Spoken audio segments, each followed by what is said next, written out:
Salut à tous, amis parisiens, supporters du PSG, j'espère que vous avez la pêche. Moi pour ma part, je vais très très bien, je suis très content de vous retrouver pour un nouveau débrief. On va analyser cette rencontre qui opposait le Stade Brestois au Paris Saint-Germain, match qui comptait pour la 20e journée de Ligue 1 McDonald's, victoire des hommes de Luis Enrique, 5-2 au stade Francis Leblay. Ousmane Dembélé avait ouvert le score à la 29e minute de jeu, à la 50e égalisation de Romain Del Castillo pour les Bretons. 57e, Ousmane Dembélé redonne l'avantage aux Parisiens. 62e, l'attaquant français inscrit un triplé. La réduction de l'écart de Ludovic Ajorc intervient à la 71e minute. 89e, but de Gonzalo Ramos. Et la 97e, au bout du temps additionnel, l'attaquant portugais inscrit un doublé. Et avec ce résultat, le club de la capitale conforte sa place de leader. Le classement, comme d'habitude, je affiche juste ici. Donc on est toujours premier avec 50 points au compteur. 15 victoires, 5 matchs nuls et 0 défaite, toujours invaincu en Ligue 1. On compte 10 points d'avance sur l'Olympique de Marseille, deuxième, donc ça fait plaisir. On garde nos distances par rapport aux Marseillais. Maintenant, il faut se concentrer pour le prochain match. Il faut se mettre dans de bonnes conditions pour le match en Coupe de France face au Mans. Bon, on va parler de ce qui s'est passé durant ce match face à cette équipe de Brest. Globalement, j'ai bien aimé ce match. J'ai trouvé que ce match était vivant. Il y avait de l'agressivité, de la vitesse, de l'intensité. Ça allait d'un but à l'autre. Brest a proposé du jeu. Ils n'ont pas défendu à 11 derrière. Non, non, ils ont proposé du jeu. Ils ont mis du pressing. C'était un très bon match, même si le score est un peu lourd pour les Bretons. Ils ont quand même fait une belle performance et ça, c'est à souligner. Pour parler de ce qui s'est passé durant cette première période, c'était très équilibré entre les deux formations. Brest d'entrée, ils mettent un énorme pressing, un très très gros pressing pour gêner les Parisiens dans la relance. Et tu voyais que ce soit Hakimi, que ce soit Pacho ou Nuno Mendes, tu voyais que c'était compliqué. On était obligé de balancer devant pour éviter de perdre le ballon bêtement. Donc c'était compliqué dans ces 15 premières minutes. Paris qui, après, au fur et à mesure de la rencontre, monte en puissance, se crée de nombreuses occasions, que ce soit avec Kvaratskhelia, avec Ousmane Dembélé ou encore Bradley Barcola. Malheureusement, on manque de précision dans la finition. Fallait attendre la 29e minute pour voir le premier but de cette partie, avec le but d'Ousmane Dembélé sur une passe en profondeur de Fabian Ruiz. Bradley Barcola qui prend de vitesse la défense brestoise et avec beaucoup d'altruisme, il sert quasiment au point de penalty Ousmane Dembélé qui n'a plus qu'à marquer dans le but vide. Marco Bizot était sorti dans les pieds de Barcola, mais vu que Barcola avait fait la passe à avant, le but était grand ouvert pour Dembélé. Donc Paris qui mène un but à zéro. Mais malgré tout, Brest n'abdique pas, n'abandonne pas. Ils se sont créés énormément d'occasions, que ce soit avec Ludovic Ajor, que ce soit avec Romain Del Castillo ou encore Romain Fèvre. Heureusement pour nous, on avait un très très bon Gigio Donnarumma. Donnarumma qui a fait de nombreux arrêts dans cette première période, des arrêts décisifs. Il a été rassurant sur sa ligne. Donc à la mi-temps, 1-0 pour le Paris Saint-Germain. Deuxième période, on voit que l'équipe de Luis Enrique est vraiment en grande difficulté. Ils sont en souffrance. Brest qui redouble les efforts, mettent de plus en plus d'agressivité, plus de caractère, et ils sont récompensés de leurs efforts. 50e minute, but de Romain Del Castillo sur un long ballon de Kenny Lala, le latéral brestois qui a voulu mettre ce ballon dans la boîte. C'est mal renvoyé par William Pacho, le défenseur équatorien qui manque totalement sa tête. Et ça revient dans les pieds de Del Castillo qui déclenche une frappe puissante à l'entrée de la surface. Petit filet, Donnarumma est battu. Un partout, le match est totalement relancé. Là, Brest qui, poussé par son public, justement tente de mettre ce deuxième but. On voit que les Parisiens sont en très très grande difficulté dans ce début de deuxième période. Mais contre le cours du jeu, Paris reprend l'avantage grâce à Ousmane Dembélé à la 57e minute sur un long ballon de Marquinhos. C'était en direction de Nuno Mendes. C'était Brendan Chardonnay qui avait a essayé de dégager ce ballon de la tête. Ça revient dans les pieds de Kvaratskhelia qui bute dans un premier temps sur Marco Bizot, mais derrière Dembélé qui avait bien suivi et qui n'avait plus qui a ajusté le gardien brestois d'un plat du pied. Donc ça fait 2 buts à 1. Puis 3 buts à 1, quelques minutes 5 minutes après le deuxième but de Dembélé. Encore une fois, l'attaquant parisien qui marque un troisième but. Hein, encore une fois, un triplé pour Dembélé. Il avait inscrit un triplé en Ligue des Champions face à Stuttgart. Là, une nouvelle fois, il a inscrit de nouveau un triplé face à Brest. Sur une action côté droit avec Désiré Doué qui trouve Kanguinli à l'entrée de la surface et la passe de Kanguinli elle est juste sublime entre les lignes pour Ousmane Dembélé qui a juste Marco Bizot d'un plat du pied sur le côté gauche. Donc ça fait 3 buts à 1. Donc là tu te dis Paris ça va, bon ils ont comment dire, on a un petit peu assommé cette équipe de Brest. Mais voilà, Luis Enrique qui fait des changements pour essayer de faire tourner son effectif. Mais Brest qui n'abandonne pas, continue à proposer le même jeu qu'ils ont proposé depuis le début du match. Et ils réduisent le score à la 71e grâce à Ludovic Ajorc sur une nouvelle fois un long ballon à l'entrée de la surface pour l'attaquant breton qui justement prend le dessus sur William Pacho.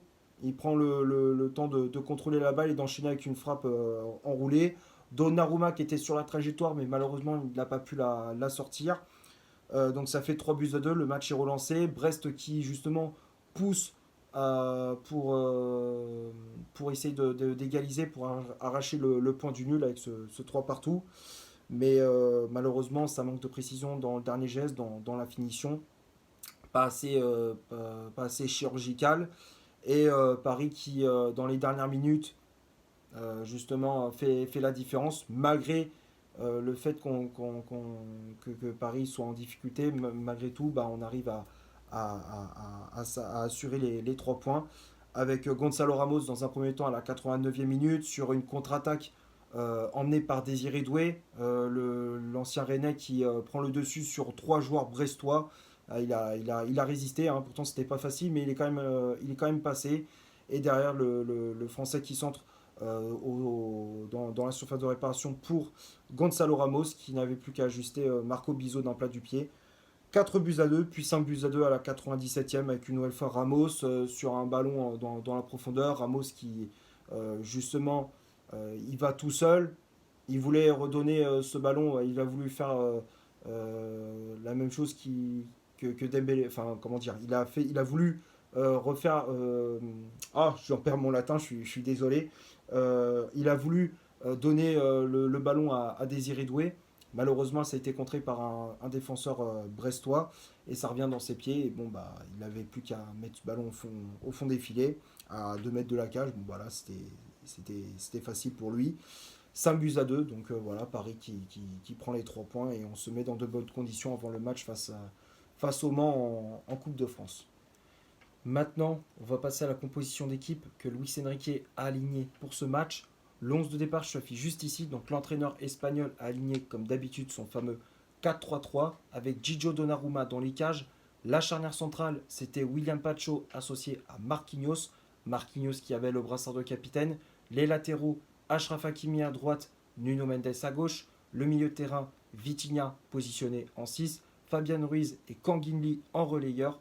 Et le trio d'attaque avec Bradley Barcola, ailier droit, Vicha Kvaratskhelia, ailier gauche, et en pointe, en faux numéro 9, hein, encore une fois, Luis Enrique a aligné un faux numéro 9, c'était le français Ousmane Dembélé. Les changements effectués par l'entraîneur parisien, donc on a vu l'entrée de Gonzalo Ramos à la place d'Ousmane Dembélé, l'entrée de Désiré Doué à la place de Vicha Kvaratskhelia, Lucas Hernandez qui est rentré à la place de Bradley Barcola, et pour finir l'entrée du jeune Seny Mayolu à la place de Kanguinli. Que dire sur cette compo, Luis Enrique il n'a pas fait tourner son effectif, on pensait qu'il allait faire tourner pour ce match face à Brest. Finalement, il a réaligné quasiment le même 11 que face à Stuttgart, à quelques détails près, hein. Il n'y avait pas Hernandez titulaire pour ce match, mais voilà, il a préféré remettre Nuno Mendes. Au milieu de terrain, bon, il a remis Vitinha, il a mis Kanguinli et Fabian Ruiz, hein, les deux ils remplaçaient João Neves et Warren Zaïre-Emery, tous les deux blessés. Donc il y a eu de la casse au milieu de terrain pour le Paris Saint-Germain.